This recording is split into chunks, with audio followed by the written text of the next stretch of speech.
এই শুনছিলাম কি বলছি, এরা আবার বলে ইসলাম তুমি যাবে। তোরা কথা বলিস বিধায়া, মায়ের জাতকে লাইসেন্স দিচ্ছিস কি করতে? শরীর বিক্রি কর, পয়সা ইনকাম কর, আর আমাদেরকে দে। কথা বাড়াবো ওটার দরকার নেই। আরো কোথাও কবির কথা বলে ফেলবো। আমি একটু ছোট কাটা লোক, দেখছেন না ছোট জুড়ে দিচ্ছে নাকি আল্লাহ কেটে পাঠিয়েছে। বল বল, এজন্য তো আল্লাহ কেটে পাঠিয়েছে, আর বেশ বড় মতো দিয়েছে। বলে ফেলবো কোথায় আরো কিছু, হয়তো আপনাদেরও কষ্ট হয়ে যাবে, কেন আপনাদের সঙ্গে অনেকের আবার ভেতরে ভেতরে হাঁটাহাঁটা তো খাতির আছে না? হ্যাঁ ভুল বলছি? খাতির আছে রে বাবা, খাতির আছে। কালকে দেখবেন কত মুসলমানের ছেলে খাতির দেখাবে। হ্যাঁ দেখাবে না? দেখাবে না? তারা আবার মসজিদের বলবে সেক্রেটারি। আল্লাহ নবী এমনি বলে যায়নি, আমি আপনার গ্রামের কথা বলছি নি বাপ, যেন খারাপ নেবেন না। আছে রে বাপ সমাজে। আল্লাহ নবী বলেছেন আখরি জামানায় মসজিদ ভর্তি নামাজি থাকবে, একটাও ইমানদার থাকবে না, সব বেঈমান। কেন বুঝতে পারছেন না? কেন বুঝতে পারছেন না? আজকে সমাজ দুটো কথা আমি প্রশ্ন করবো, একটু উত্তর দেবেন। ধর্ম যার যার উৎসব সবার, এই কথাটা ঠিক না ভুল? এই বিষয়ে কোন মুফতি কোন মৌলানা ফতোয়া দিয়েছে? কেউ এই বিষয়ে প্রতিবাদ করে? কথা বলছে না তো, কেন করেন না? আপনারা নেই আম মানুষ ছেড়ে দেন, আপনারা নেই আম মানুষ ছেড়ে দেন, আপনাদের কথা বাদ দেন। আপনারা আম মানুষ কি জানবেন? আমরা মৌলী সাহেব চুপ থাকি, আপনারাও চুপ। মৌলী সাহেব যদি বলে ভুল, আপনারা বলবেন ভুল। নাকি এই বিষয়ে এত বড় একটা সেরেকি কাজ সমাজকে খাওয়ানো হচ্ছে, বড় ব্যানার করে ধর্ম যার উৎসব সবার। কি কথা বুঝে আসছে না? না বাংলাদেশের একটা বক্তব্য দেখছিল, একজন বলছে, একটা ক্লিপ এসছে, আমি ভাষাটা বলতে চাই না, সে বলছে বিয়ে যার যার পরিবার সবার, এই কেউ মেনে নেবে? ও এর বেলায় হুঁশ খুব ভালো আছে, এখানে হুঁশ টনটনে, যে ভুল হচ্ছে কথাটা। আর এত বড় একটা কথা, ধর্ম যার যার উৎসব সবার। আরে ধর্মকে কেন্দ্র করেই তো উৎসব হয়।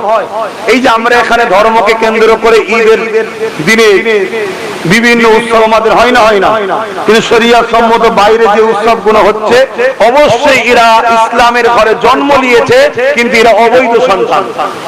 যারা ইসলামের ঘরে জন্ম হওয়ার পর ইসলামের ব্যানার দিয়ে ঈদ প্রীতি শুভেচ্ছার নামে মেলা করে, ফাংশন করে, নাচ করে, গান করে, এরা যদি সন্দেহ হয় এদের ডিএনএ পরীক্ষা করো, বাপের ডিএনএ পরীক্ষা করো, একটা যদি কারো সঙ্গে মেলে, যা শাস্তি দেবেন তাই মেনে নেবো।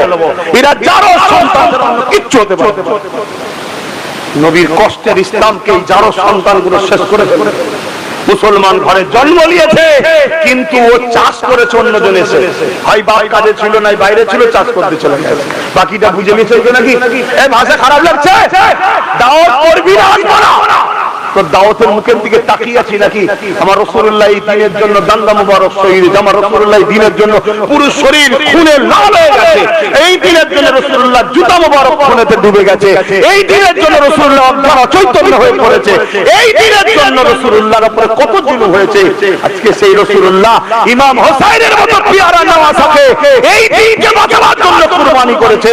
আজকে মুসলমানের ছেলে দাবি করে, মুসলমানের সন্তান দাবি করে তুমি ঈদ উপলক্ষ করে গান দাও, ফাংশন দাও, নাচ দাও, এবং ইফতার পার্টির নামে বেঈমান কাফের চোরগুলোকে এসে হই হই করো।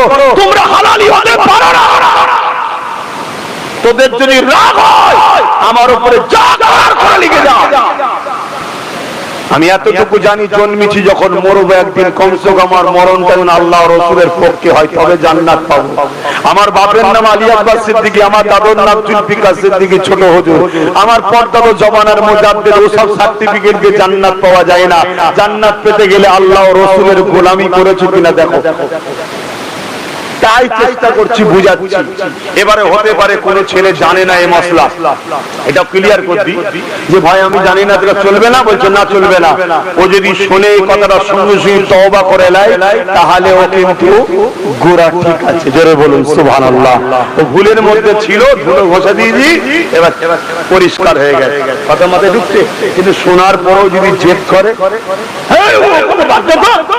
মজা করতে হবে না, তো মজা সেদিন করবি যেদিন তোর মা মরবে, সেদিন গান লাগাবি, ফাংশন লাগাবি, মেলা দিনে ডিজে নাচ করবি, নিয়ে এসে তোর মায়ের মরণের দিনে মজা করবি, কিচ্ছু বলতে যাব না। কিন্তু আমার নবীর দিনকে নিয়ে খেলা করলে হবে না। বলবো 100 বার বলবো, তুই যদি গায়ের জোর দেখাস, আমি জোর দেখাতে পারবো না, আমি হাত তুলবো, আল্লাহর কাছে হাত তুলবো। মালিক, তুমি যদি আবাবিল পাঠিয়ে কাবাকে হেফাজত করতে পারো, কাবার গোলামের জন্য কিছু পাঠাও। কথা ঠিক না বেঠিক? দেখা যাক না আমার আল্লাহ পাঠাই না। কথা মাথায় ঢুকলো ভাই আমার। তো যাই হোক, কোন কথা বলতে গিয়ে দিক চলে গেলাম। হ্যাঁ, ও তো বলছিলাম সুলাইমান আলাইহিস সালাম ওই এক লোকমাই সব খেয়েছে। খাবার পরে সুলাইমান নবী বলছে, তুমি একই পেটুক গো, তুমি একাই সব খেয়ে ফেললে?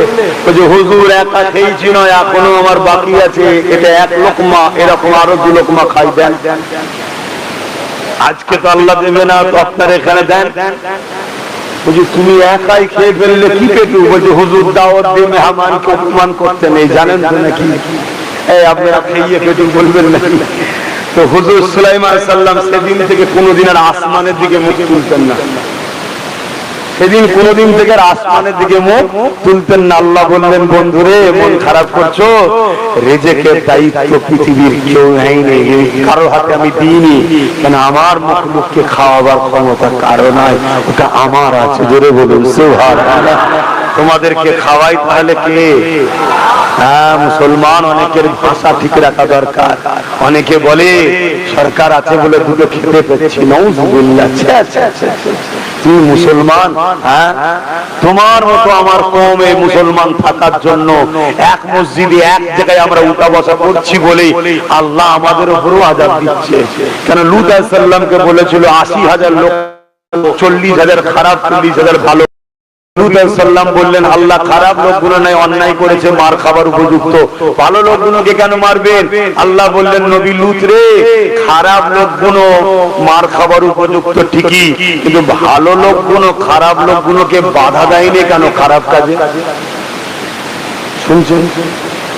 যারা অন্যায় করছে তারা তো জাহান্নামে যাবে, কিন্তু শুনে রাখেন, এই অন্যায় দেখে যারা চুপ থাকে তারা আগে জাহান্নামে যাবে। কেন? ইসলামে অন্যায় দেখে চুপ থাকাটা হলো বড় আসামির আলামত। তাই বলবো, বাপ আমার, ভাই আমার, আমার রাসূলকে ফলো করেন, আমার নবীকে পিয়ার করেন, কোনো চিন্তা করবেন না। এখন থেকে তওবা করে নেন, যা হয়েছে হয়েছে। নামাজ পড়ুন 5 ওয়াক্ত, এক বছরে একবার রোজা, ডেইলি কাজ তো শুধুমাত্র 5 ওয়াক্ত নামাজ, বাকি বছরে একবার রোজা, আর জীবনে একবার হজ, তাও মালদার, গরিব হলে হজ মাফ। যাকাত বছরে 1 কোটি থাকলে 2.5 লাখ টাকা, 1 কোটিতে 2.5 লাখ টাকা দেবেন না? তো কোটিপতি আল্লাহ করে 2.5 লাখ টাকা দেবেন তো কি হয়েছে? 2 কোটি থাকলে 5 লাখ টাকা, কথা বুঝে আসছে? সেই টাকার যাকাত প্রকৃত গরিবকে দিয়ে দেবেন বছরে একবার। যাকাত দিলে কি হবে? আপনি 2 কোটির জায়গায় পরের বারে 3 কোটি ইনকাম করবেন, আল্লাহ বেশি দেবে। কোথেকে দেবে তিনি জানে, তুমি অত চিন্তা করছো কেন? তোমার বরকত হবে। আর এই টাকাটা গরিবকে দিতে হবে। গরিবের মধ্যে কাকে দেবেন? নিজের আত্মীয়ের মধ্যে যে গরিব, সে যাকাত পাবে। এই ফুরফুরার গরিবকে যাকাত দিতে যাচ্ছে না। তোমার আত্মীয়, খালাতো ভাই, ফুফাতো ভাই, চাচাতো ভাই, মামাতো ভাই, আত্মীয় স্বজনের মধ্যে কে গরিব আছে দেখো, তার হক হলো প্রথম যাকাত, এটা তার টাকা তোমার কাছে রাখা আছে। যদি কেউ গরিব না থাকে, তখন দ্বিতীয় হক হলো তোমার পাড়া প্রতিবেশী। 3 নম্বরটা হলো, যদি পাড়া প্রতিবেশীতেও গরিব না থাকে, তখন তোমাকে যাকাত তো দিতে হবে। যে কোনো জায়গার ইমানদার মুসলমানকে যাকাত দিতে হবে। ইমানদার মুসলমান যাকাত তো দেয়া হচ্ছে, যে পাচ্ছে সেই ইমানদার। কেন যাকাত দিও আজকাল আমরা বিপদে পড়ে যাচ্ছি। যাকাত দিতে বিপদে পড়া হতে পারে না। আমার নবী একদিন মদিনার নববীর কথা মন দিয়ে শুনবেন, মদিনার নবাবিতে আমার নবী হজ করছেন এই যাকাতের বিষয়ে, যে তোমরা শতকরা 2.5 টাকা গরিবদের ঘরে দেবে। এটা গরিবদের একটা দোয়া এবং গরিবদের পাওনা। যদি কেউ যাকাত দেয়, আল্লাহ ওয়াদা করেছে তার মালের হিফাজত করবে। এক ইহুদি ঘরের লোক যাচ্ছিল, নবীর এই কথাটা কানে ঢুকেছে, মানে হজ করছে, অনেক ধর্মের লোকেরা শুনতে পায় না। এই কথাটা ইহুদির ব্রেনে ঢুকেছে, আরে যাকাত দিলে নাকি মালের হিফাজত হয়, মুহাম্মদ রাসূল বলছে, চলো। সে টোটাল যা কিছু তার আছে অ্যাসেট সব কিছু হিসাব করেছে, পরে বছর শেষে যা বেঁচেছে সেই টাকার উপরে শতকরা ধার চারটে বাদ দিতে হবে। ধরেন না আপনার 20 লাখ টাকা আছে, 10 লাখ টাকা ধার আছে বাজারে, 10 লাখ বাদ চলে যাবে, কত বুঝাচ্ছে? 10 লাখের উপরে এরকম টোটাল সোনা দানা জমি জায়গা যা আছে, কারবার ব্যবসা বাণিজ্যে সবকিছু, শুধু যেটা বাড়িতে থাকেন ওটার নয়, কথা বুঝে আসছে? এই সব কিছু বিজনেসের জন্য যা আছে সব কিছুর হিসাব করে সে যা হয়েছে সেটা এখন সে গরিবকে যাকাত দিয়েছে। শুনছেন? এখন সে বিদেশে বিজনেস করতে, আগে জাহাজে, এখনো জাহাজে হয়। এক জাহাজ ভর্তি তেনার মাল এসেছিল বাইরের দেশ থেকে। হঠাৎ করে সেই ব্যবসায়ীর কানে খবর এসেছে, ইহুদি ব্যবসায়ীর কানে, যে তোমার জাহাজটা বন্দরে আসেনি আর কোনো খবরও পাওয়া যাচ্ছে না। সে আমার রাসূলের কাছে এসেছে, মুহাম্মদ সাল্লাল্লাহু আলাইহি ওয়াসাল্লামের কাছে, যে আপনাকে ছোটবেলা থেকে দেখছি, আপনি কোনোদিন মিথ্যা বলেননি, সেদিন এভাবে মিথ্যা বললেন কেন? আল্লাহর নবী তো হ্যাঁ হয়ে গেল, কি বলছো তুমি, কি কথা মিথ্যা বললাম? না, আপনি আপনার শিষ্যদের শোনাচ্ছিলেন, আমি যাচ্ছিলাম, যাকাত যদি কেউ দেয় তার মালের হিফাজত আল্লাহ করে। আল্লাহ নবী বললেন, এটা মিথ্যা কথা। ঠিকই কথা, তো আল্লাহর হুকুম। তো আমি মুহাম্মদ আজকেও বলছি, যে যাকাত দেবে তার মালের হিফাজত হবে। বলছে আমি দিয়েছি, তাহলে আমার জাহাজ এখনো খবর পাচ্ছি। আল্লাহ নবী বলছেন, ঠিক করে হিসাব কিতাব করে দিয়েছো, আমি বেশি করে ছেড়ে দিচ্ছি, আমার হিসাবে যা হয়েছিল। আর আপনাদেরও উচিত, যাদের পয়সা আছে, একটু 2 পয়সা বেশি যা, কম না হয়ে যায়, কেন কম হলে পরের মাল খাওয়া হয়ে যাবে। আল্লাহ জানে আমার কি হচ্ছে, হিসাব তো করি, হিসাব করার সময় তো পাইনি, খেয়াল করলে বসবো কখন? যাক, আন্দাজে যাই হোক, একটু বেশি বেশি করে দিবার চেষ্টা করি। আর যাকাত সারা বছর দেওয়া যায়। আপনাদেরকে একটা জিনিস শিখিয়ে দিচ্ছি, সারা বছর যাকাত দেওয়া যায়, শুধু রমজান মাসে দিতে হবে এমনটা নয়। আর যাকাত হলো ফরজ, তাই ধনীরা শোনেন, সারা বছর যখন কাউকে কিছু দেবেন, কোন গরিবকে, শুধু বলে দেবেন, বাপ, ভাই, বোন, যাকাত, যাকাত, যাকাত। তার মানে কি, যদিও ওইখানে কিছু হিসাবে গরমিল হয়, আর সারা বছর ধরেন না আরো 1-2 লাখ দিয়েছেন, তাহলে আপনার কিন্তু ফরজটা আদায় হয়ে গেল। শুনছেন তো নাকি? হ্যাঁ, ফরজের জন্য ধরবে, নিয়তটাই হলো বড় জিনিস। তো ভাইয়েরা আমার, চেষ্টা করবেন যতটা পারা যায়, আল্লাহ মাফ করেন। এবং গরিবদের ঘরেও বলবেন, দেখ ভাই, চেষ্টা তো করেছি, তোর টাকা যদি আমার কাছে রয়ে যায় মাফ করে দিন বাবা। গরিব কি বলবে মাফ করবো না? সেটা খুশি, 10,000 টাকা পেয়েই খুশি, 20,000 পেয়েই খুশি। সে বলবে, হ্যাঁ আল্লাহ তোকে আরো দিক, আরো দিক, আরো দিক। আর আমরা কি করছি? 10 টাকা, 15 টাকা, 20 টাকা করে দিচ্ছি। নাম হবে রে, অনেককে দিয়ে নাম হবে, অনেককে দিয়ে করবেন না। চেষ্টা করুন একটা গরিবকে এমন দেন, আপনার আত্মীয়র মধ্যে এমন দেন, সে যেন জীবনের মতো গরিব। একটা দোকান করে দিলেন, একটা টোটো কিনে দিলেন, একটা ইঞ্জিন ভ্যান কিনে দিলেন, বা একটা কোনো এই কি বলে এমব্রয়ডারি মেশিন টিশিন কিনে দিলেন, জীবনের মধ্যে বসে ইনকাম করে খাবে, তার প্রয়োজন নেই, তাহলে একটা গরিব কমে গেল, এগুলো ভাববে। তো যাক, আমি অন্যদিকে চলে যাচ্ছি। আল্লাহর নবী বললেন, যদি তুমি ঠিকভাবে যাকাত দিয়ে থাকো, যার কুদরতি হাতে মুহাম্মদ রাসূলের জান আছে কিনা শপথ করে বলছি, অপেক্ষা করো, তোমার জাহাজ আসবে। নবী নববী শরীফ থেকে ওই খবরটা নিয়ে যেই বেরিয়ে কিছু দূর গেছে, তার মহাজন ম্যানেজার ছুটে এসেছে, জাহাবান সর্দার ব্যবসায়ীকে, মালিককে বলছে যে আমাদের জাহাজ বন্দরে লেগে গেছে। জোরে বলুন সুবহানাল্লাহ। সে আজ যাই না, ঘুরে এসে মুহাম্মদ রাসূলের কদমে পড়ে ইমানের কলেমা পড়ে মুসলমান হয়েছে। জোরে বলুন সুবহানাল্লাহ। আরে এভাবে ইসলাম প্রচার হয়েছে। আজকে যেটা চলছে আমার দেশে ওইভাবে নয়। ইসলাম প্রচার হয়েছে প্রেমের দ্বারা, ভালোবাসার দ্বারা, আখলাকের দ্বারা। যার সময় নিয়ে আর কথা বলতে পারছি না, কারণ ওদিকে বিরিয়ানির হাওয়া মাঝে মাঝে আসছে। আসে ইয়া নবী সালাম,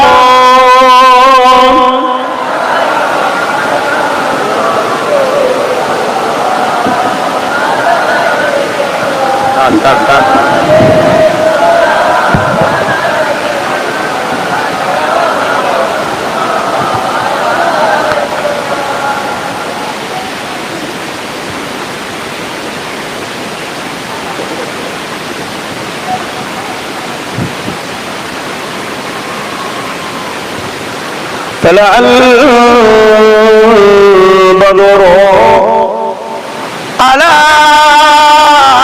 علينا من ثنيات الوداع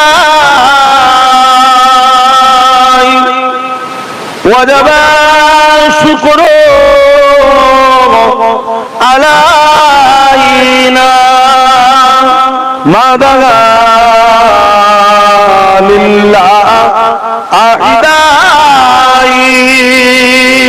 يا نبي سلام يا رسول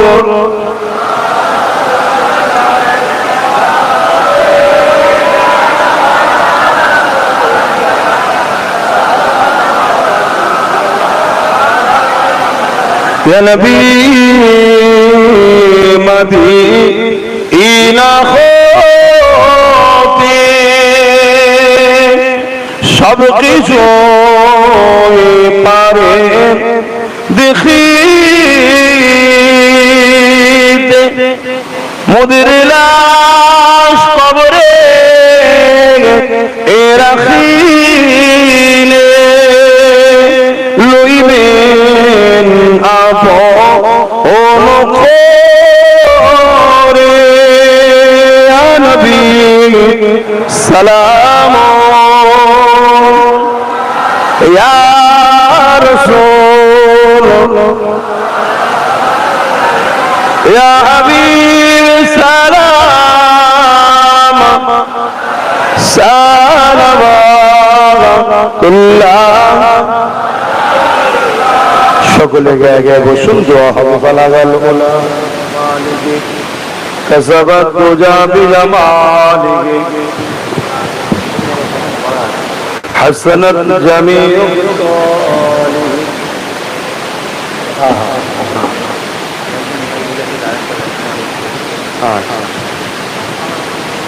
এক মিনিট এই জলসার দিনেই একটা ছোট্ট বাচ্চা আল্লাহর জিনিস আল্লাহর কাছে চলে গেছিল আবার আরেক ভাই দোয়া চেয়েছে এটা ছোট বাচ্চা আবার হয়েছে আল্লাহ বাচ্চার নসিব বড় করে আল্লাহুম্মা আমিন তাহলে আমি সংক্ষেপ করছি একটা প্রশ্ন আমার মধ্যে আছে একটু জিজ্ঞেস করব খারাপ নেবেন না তো তাহলে ওয়াকাফের বিষয়ে আন্দোলন করতে হবে আন্দোলনটা করবেন কার সাথে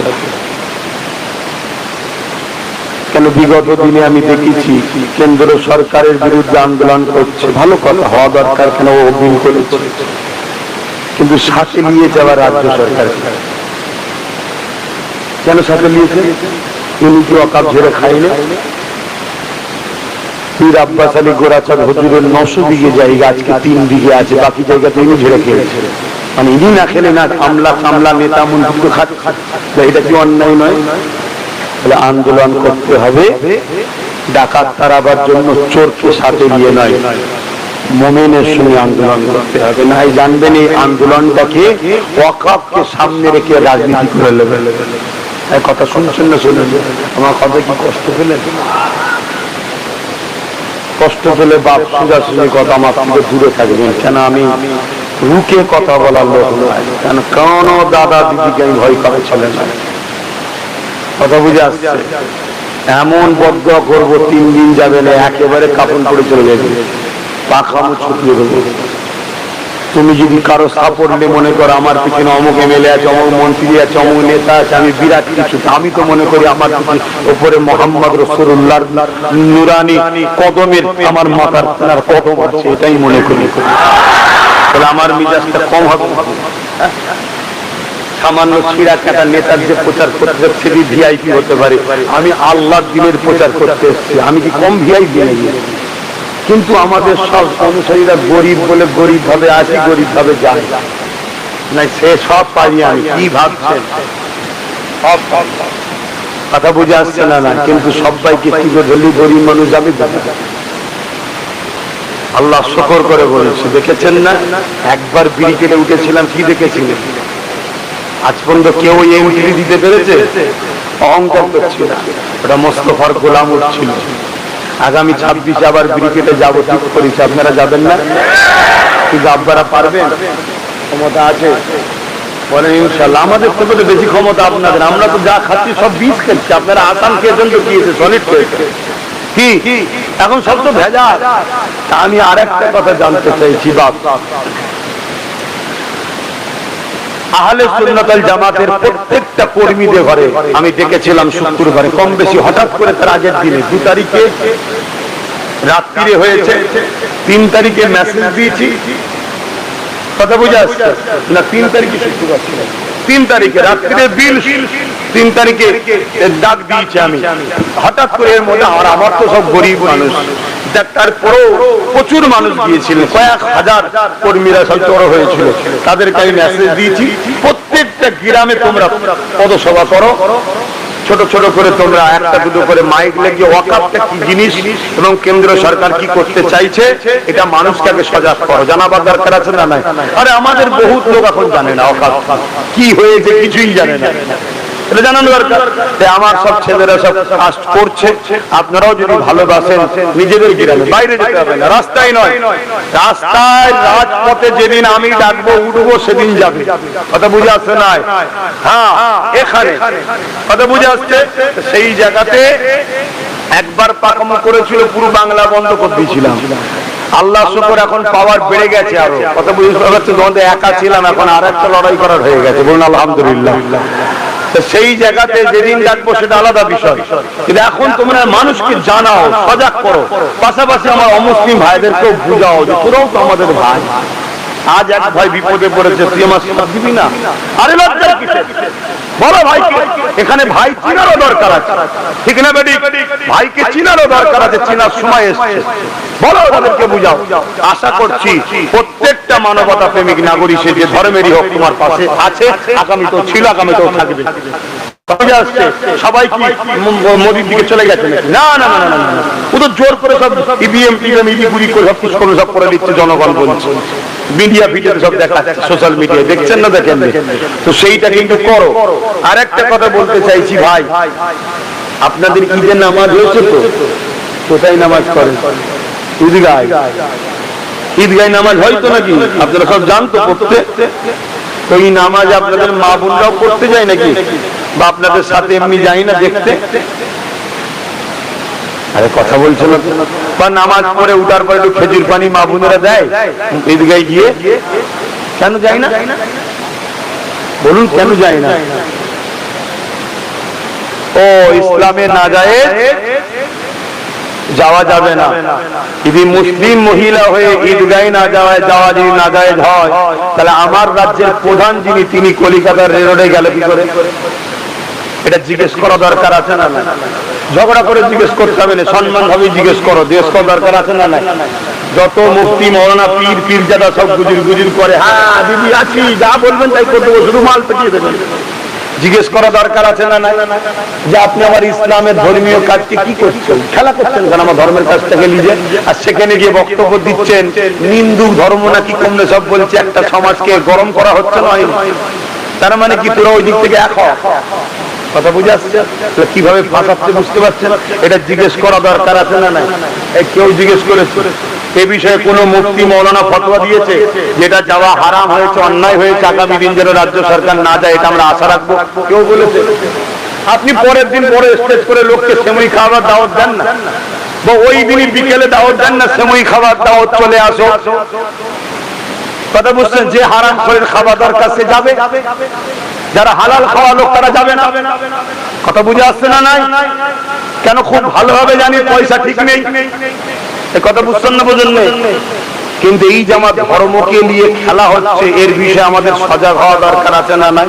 আর সজাগ যদি না হন, আল্লাহ ওই জালিমদের দ্বারাই তোমাকে আমাকে মিটিয়ে দেবে। কথা শেষ। এবারে একটা শেষ কথা, আমি যা কিছু আলোচনা করলাম আমার কথাতে, ভাষাতে, ব্যবহারে, আখলাকে, স্টাইলে দিল থেকে বলবেন কেউ বেজার হয়েছে? কারা কারা আমার কথায় একমত আল্লাহকে সাক্ষী রেখে হাত তুলবে, লম্বা হাত তোলে। কথা ঠিক তো? আলহামদুলিল্লাহ।